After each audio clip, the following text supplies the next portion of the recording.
Alright, what's cracking with y'all? It's your boy Prince the Hustle God, aka Wise the Warlock, and we reaching in a combat tool bag one more again. It is a cool black affair. Shout out to the mighty LDBC. LDBC only, LDBC or nothing, LDBC everywhere. So, Ryan Garcia versus Tank Davis. Essentially the tale or the battle of we don't need or we don't want any belts. So a while ago, Ryan Garcia, I think it was when he beat Luke Campbell, he became the mandatory for Devin Haney. He earned the like an interim title, and the interim title like makes you number one or mandatory for the champion. It's essentially your last step before being guaranteed a title shot. And he openly said in the public, I don't want to fight Devin Haney. I'll like fight everybody else. I want to fight Tank Davis, and I'll like fight Devin Haney last because he's like the best and he's like the toughest fight. Said it plain as day. We fast forward to his we fast forward to Tank Davis.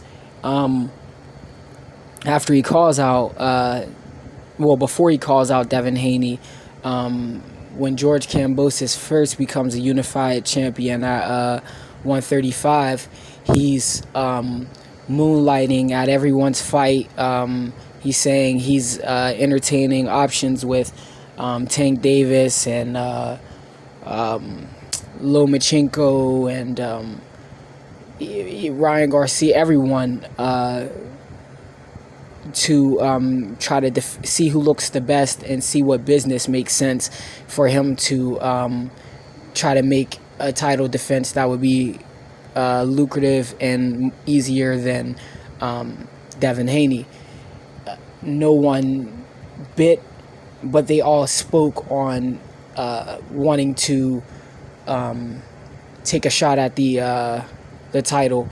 And even Shakur Stevenson said he'll move up and fight Kambosos for all of those the belts that he had at the time.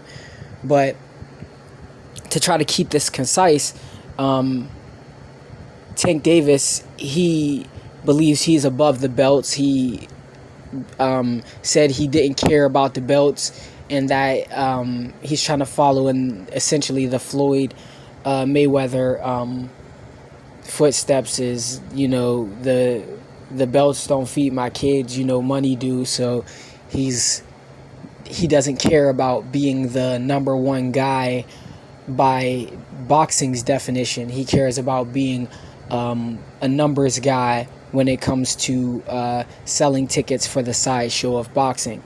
But again, long story short, now that Devin Haney has become undisputed champion, the number one and the only guy at 135, everyone is looking away. And the two biggest names that remain, since Teofimo moved up to 140, and Lomachenko is